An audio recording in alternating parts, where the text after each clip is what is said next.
할렐루야. 네, 이 새벽에 나오신 여러분 위에 주님의 은혜와 평화가 넘치기를 간절히 바랍니다. 자, 다윗이 이제 통일 이스라엘의 왕이 된 이후에 그가 제일 첫 번째 시도한 일이 무엇입니까? 하나님의 법궤를 모셔오는 것입니다. 바로 기럇 여아림이라는 곳에 블레셋 근처 경계선의 경계 지역에 방치되어 있던 아비나답의 집에 있던 법궤를 다윗성 곧 예루살렘으로, 그 모든 정치와 경제와 문화의 중심지인 예루살렘으로 모셔오는 것입니다. 왜? 하나님이 진정 우리의 왕이 되시기 때문에. 다윗은 자신이 왕이 아니에요. 내 위에 나를 진정 다스리는 왕이 계셔요. 그분이 바로 여호와 하나님이에요. 그런데 엘리 제사장 때는 그들이 하나님을 떠나고 우상 숭배하고 하나님의 예배를 참으로 무시하고 경멸했기 때문에 어찌 보면 하나님 스스로가 그 하나님의 법궤가 블레셋에 빼앗겨 가도록 그렇게 허락하십니다. 그래서 블레셋 땅에 갔다가 다시 경계선 근처에 70년 80년 동안 방치되어 있던 하나님의 법궤예요. 사사시대를 거치면서도 그것은 그대로 방치되어 있었고 사울왕의 40년 동안도 그냥 그대로 방치되어 있었어요. 그러나 다윗의 마음은 하나님을 향한 열정과 사랑이 넘쳤거든요.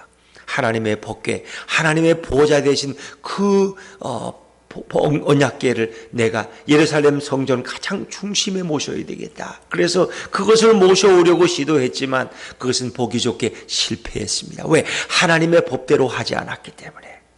아비나답의 아들 야후와 또 다른 아들이 그것을 메고 우사와 아유가 그것을 이제 수레에 모시고 오는데 결국은 하나님의 방법이 아니었어요. 하나님이 우사를 치셨기 때문에 베레스 우사, 하나님이 우사를 치셨다. 그거 죽어버렸어요.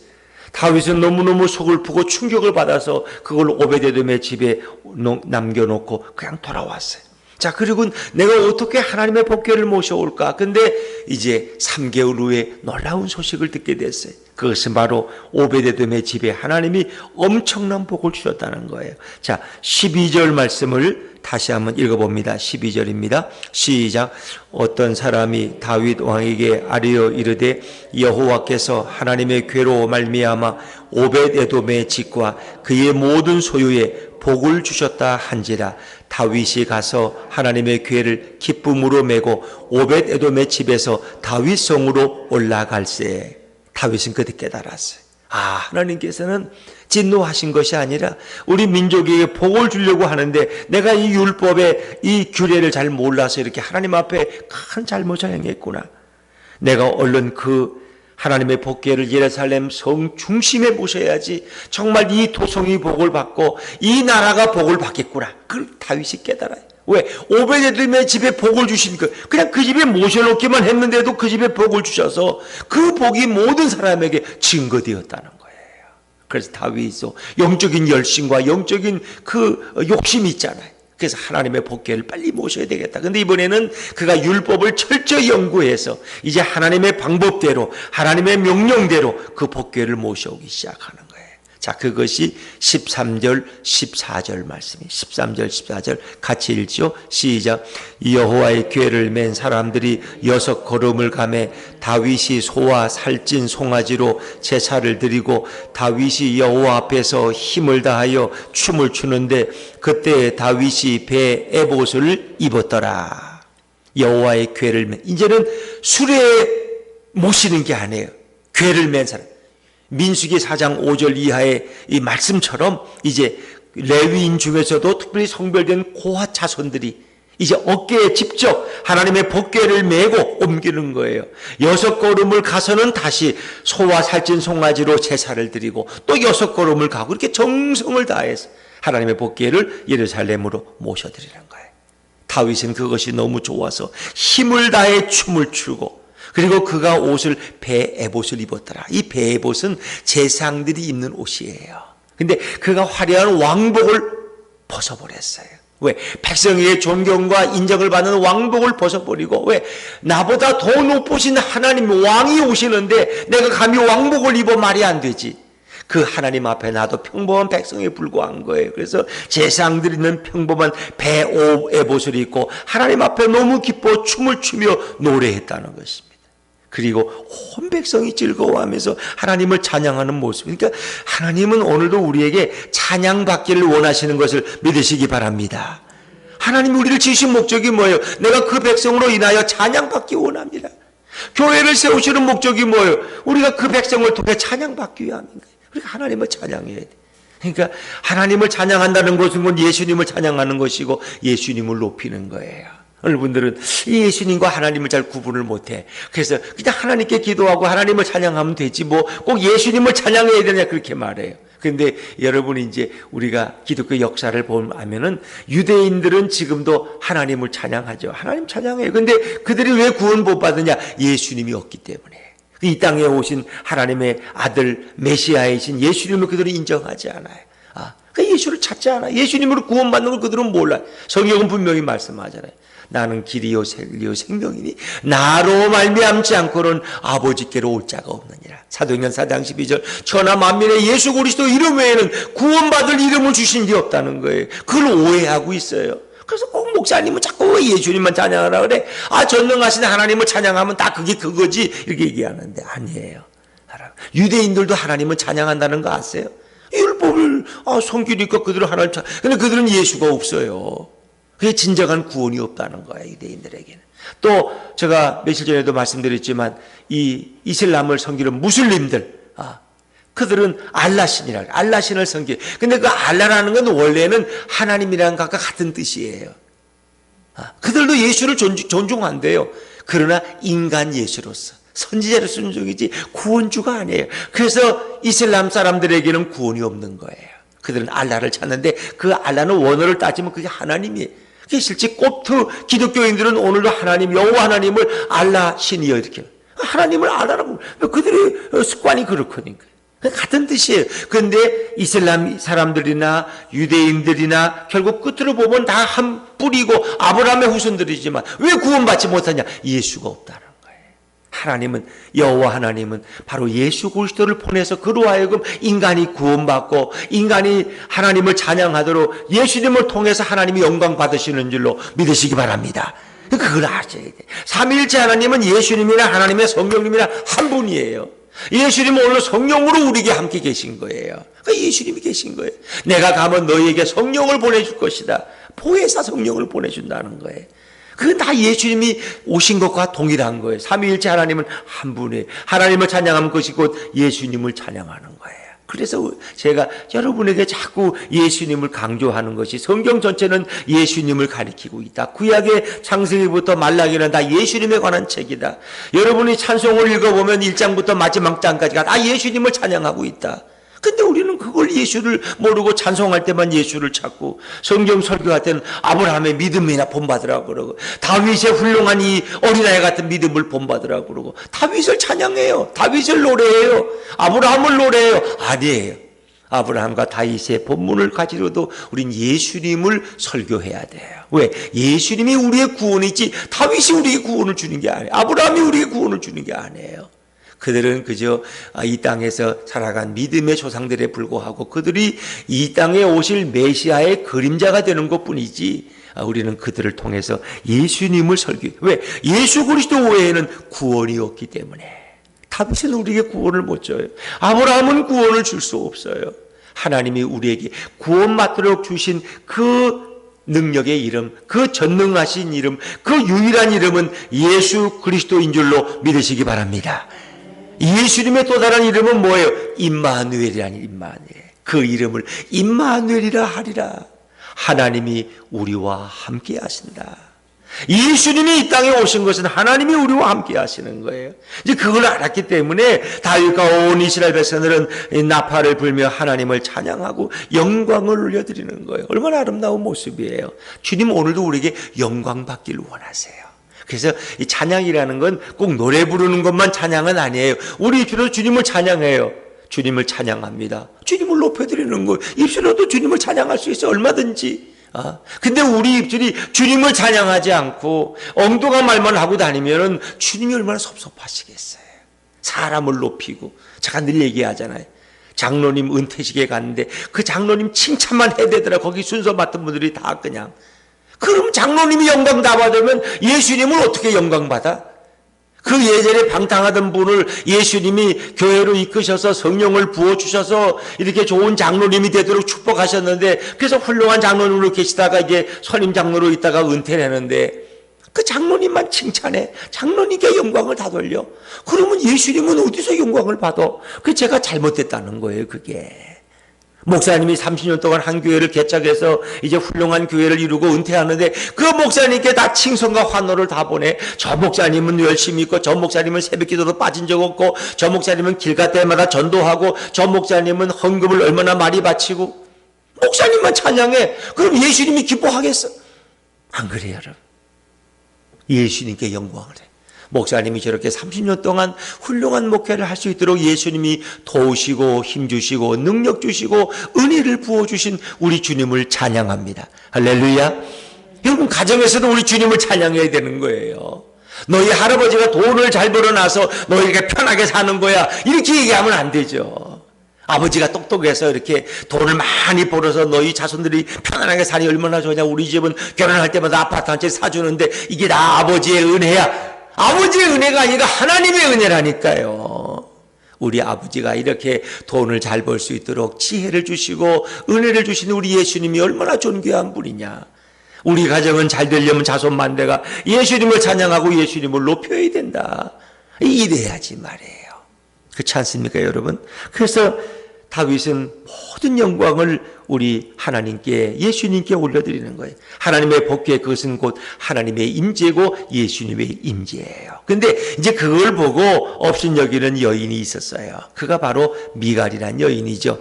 자, 16절 말씀 한번 읽어보죠. 16절입니다. 시작. 여호와의 궤가 다윗 성으로 들어올 때에 사울의 딸 미갈이 다윗 왕이 여호와 앞에서 뛰놀며 춤추는 것을 보고 심중에 그를 업신여기니라. 이게 미갈의 잘못이에요. 업신여겼다는 것은 조롱했다, 우습게 여겼다 그런 거예요. 왜? 왕의 채통도 버리고 그 화려한 왕복을 벗어버리고 어디 제사장들이 입는, 레위인들이 입는 베옷을 입고 저렇게 뛰놀며 춤추는 걸 보니 저 어린애 같기도 하고 철이 없기도 하고 언제 철이 드나 우리 다윗 왕은, 이러면서 미갈은 다윗을 업신여겼다. 또 다윗이 이제 이 모든 예배가 끝나고 법궤를 안치한 후에는 하나님 앞에 다시 번제와 화목제를 드리고 그리고 백성을 축복하고 그리고 이제 그 모든 음식들을 다 나눠 먹습니다. 그러니까 제사 드리고 그 음식들, 여기 보니까 떡 한 개와 고기 한 조각, 건포도 한 덩이 다 나눠줘요.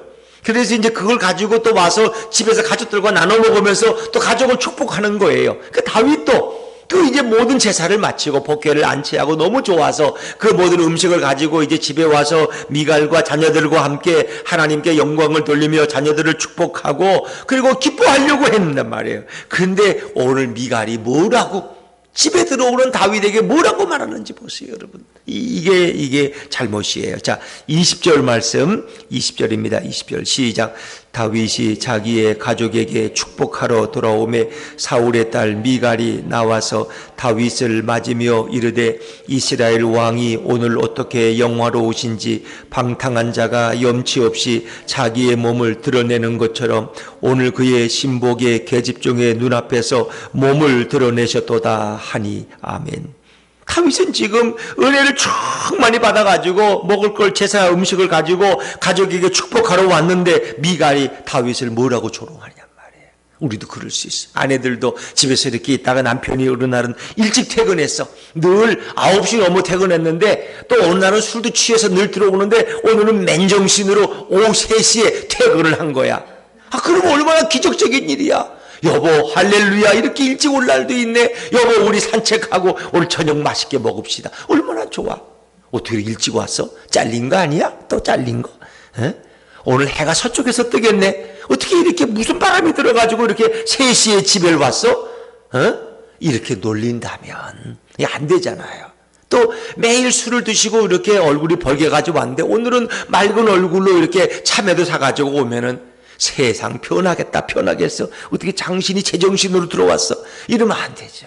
얘들아, 아빠가 이렇게 오늘 일찍 퇴근하셨는데 참외까지 사가지고 왔단다. 빨리 너희들 가서 아빠 마실 물 떠오고, 얘들 같으면 발 씻을 물도 떠가지고 와서 아빠 발도 씻어드리고, 오늘 저녁 맛있게 먹자. 그럼 얼마나 좋아. 그 참외 얼마에 샀어? 그래서 아이고 요 앞에서 저 니아가에서 미쳤어. 저거 에이탄마트 가면 5,000원이면 사는 건데.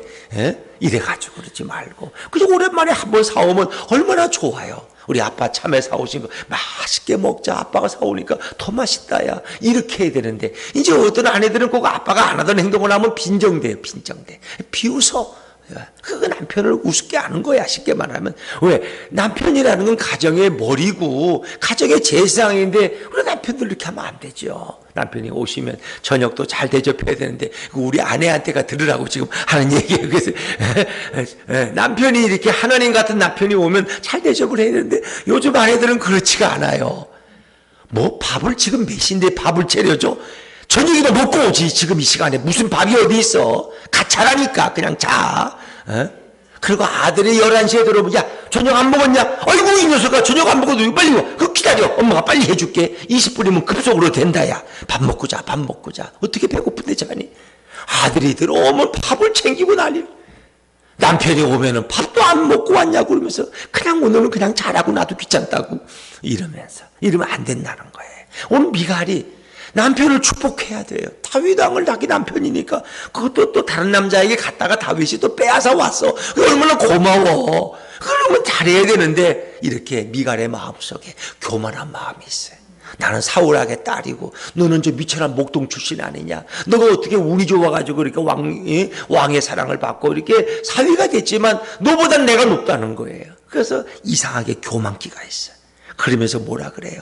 이스라엘 왕이 오늘 어떻게 영화로우시지 방탕한 자가 염치 없이 자기의 몸을 드러내는 것처럼 방탕한 자가 염치 없이 그의 신복의 계집 중에 눈앞에서 몸을 드러내셨다. 그거는 이제 우리가 성경적 표현으로 이 배에 붓을 입고 찬양하다가 정말 그 끈이 다 풀릴 정도로 바지가 흘러내리는 것도 모르고 다윗이 하나님 앞에 너무너무 찬양하고 어린아이처럼 너무 즐거워했다는. 하나님 너무 기뻐하시는 거예요. 그런데 미갈은 그것을 율법적으로 보고 정죄하는 거예요. 어떻게 왕이 채통도 없이 저렇게 그 상자 쪼가리 하나 들고 오는데 모시고 뭘 그 난리를 치냔 말이에요. 이거 왜 그렇습니까? 미갈은 영적인 눈이 없는 거예요. 그 하나님의 복계가 얼마나 존귀한 것이고 하나님의 임재의 축복이 얼마나 위대한 것인지 모르기 때문에 그걸 우습게 평가하는 거예요. 그래서 다윗은 생명을 다 바쳐도 아깝지 않은 게 하나님의 복궤예요. 거기는 하나님의 임재이고 그것을 지성소에 모셔놓으면 하나님이 이스라엘에게 부강함을 주시고 우리의 모든 죄가 속죄받도록 인도하시고 우리의 모든 삶을 형통하게 하시는 그분의 임재가 바로 하나님의 복궤 지성소에 모실 그 얼마나 기쁜지 말이에요. 진정 내가 왕이 아니라 진정 이스라엘의 왕 되신 이스라엘을 통치하고 다스리실 그분이 이제 여기 오시는데 얼마나 좋은 겁니까? 그래서 바지가 벗어지는 것도 모르고 춤을 추며 목이 쉬도록 찬양을 했어요. 그런데 미갈의 눈에 볼 때는 그게 미친 짓인 거야. 육신의 눈으로 보니까. 다윗은 성령을 체험한 사람이에요. 근데 미갈은 성령의 체험이 없는 거야. 이 교회에서도 내 보면요, 성령의 체험이 없는 사람은 육적인 거를 모두 다 판단해. 육적인 것으로. 세상적인 잣대를 가지고 왜 목사는 저렇게 하지? 저렇게 우리 회사에서는 저렇게 안 하는데 자꾸 세상적인 기준을 교회에서 하는 것입니다. 그 사람들이 뭐 기뻐하고 춤추고 에이 별꼴 다 보네. 저 노래방에서 하는 짓이지 왜 저 난리야. 노래방 같은 자기도 한 잔씩 하고 술 취하면 춤추고 그러거든. 근데 교회에서 누가 춤추며 막 찬양하고 그러면 미친 짓이라 그래. 이 육신의 눈으로 보는 거예요. 정말 성령 앞에 하나님 앞에 우리는 어린아이처럼 기뻐하고 즐거워야 되죠. 어떤 분들은 예배 드리다가 막 성령 춤추는 분이 있어. 그냥 너무 좋아서 주님이 너무 기뻐서 앞에 나와가지고 그냥 막 혼자 춤을 춰 예배 중에 그냥. 그게 더 좋은 거예요. 주님이 얼마나 기뻐하실까. 저 어린아이같이 천만하고 순진한 저 마음. 하나님 앞에서는 우리가 예배자의 겸손을 가져야 할 줄로 믿습니다. 하나님은 겸손한 자를 기뻐하시는 거예요. 그러니까 이렇게 세리가 주님 앞에 와서 기도하면서 머리도 들지 못하고 저같이 더럽고 추악한 세리가 이렇게 주님 앞에 나와서 기도하는데 제 죄를 용서해 달라고 이렇게 자신을 낮추는 거예요. 그러나 바리새인은 교만하고 의로워서 나는 일에 한 번씩 금식하고 온전히 11조를 드리고 내가 저 세리와 같지 않음을 감사합니다 하면서 하나님을 쳐다보고 이렇게 복 받길 원하는데 하나님이 그 바리새인 복 안 줘요. 교만해서. 오히려 누가 의롭다 함을 받았느냐? 그 연약한 세리가, 죄 많은 세리가 오히려 은혜를 입고 죄가 용서받고 하나님의 축복을 받고 돌아가는 거예요. 그 우리 예배라는 건 바로 그런 거예요. 내가 죄인임을 고백하는 것, 나를 한없이 낮추는 것이고 어린아이처럼 주님을 찬양하고 주님을 높여드리는 거예요. 그런데 그냥 예배 시간에 꽉 하고 있다가 예배 끝나면 오늘 또 뭐 한마디 할 거 없나 말이야. 뭐 트집 잡을 거 없나. 이렇게 자꾸 그래. 우리는 그런 눈으로, 그건 육적인 눈이야. 육적인 눈. 그래서 바리새인 서기관들은 그런 눈으로 예수님을 봤기 때문에 예수님이 믿고 철없고 그런 거예요, 여러분. 그런데 예수님은 그 오늘 미갈을 다윗이 책망하잖아요, 결국은. 그래서 결국 미갈이 그 후에 자녀를 낳지 못하는 이런 돌 같은 여인이 되고 말았어요. 왜? 하나님을 찬양하는 그 다윗을 비방한 것을 하나님은 그렇게 갚아주셨어요. 여러분. 우리 예수님이 어떻습니까? 바리새인과 서기관들을 비판하시잖아요. 왜? 그들의 7가지 죄악이 있어요. 그들의 7가지. 위선적인 거, 회칠한 묻은 것 같은 거, 영적인 걸 알지 못하는 거, 이런 걸 남을 정죄하고 가난한 자, 약한 자들을 갖다가 죄인이라고 막 비판하고 정죄하는 거, 이런 거 다 예수님이 그들의 7가지 죄목을 말씀하시잖아요.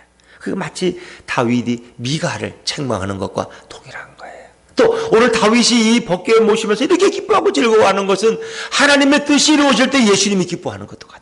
70인 제자를 두식 짜그지어 보냈는데 그를 전도하고 돌아와서 우리가 성령으로 귀신을 내쫓고 하나님 앞에 영광을 돌리고 이걸 막 보고 하는데 예수님이 너무 기쁘신 거예요. 성령으로 기뻐하시 예수님. 예수님도 하나님의 뜻이 행해지면 너무너무 기뻐하시는, 성령으로 기뻐하시면서 환하게 웃으시는 거예요. 마치 다윗이 하나님의 법궤를 모셔드릴 때 어린아이처럼 기뻐하는 것처럼 그렇습니다, 여러분.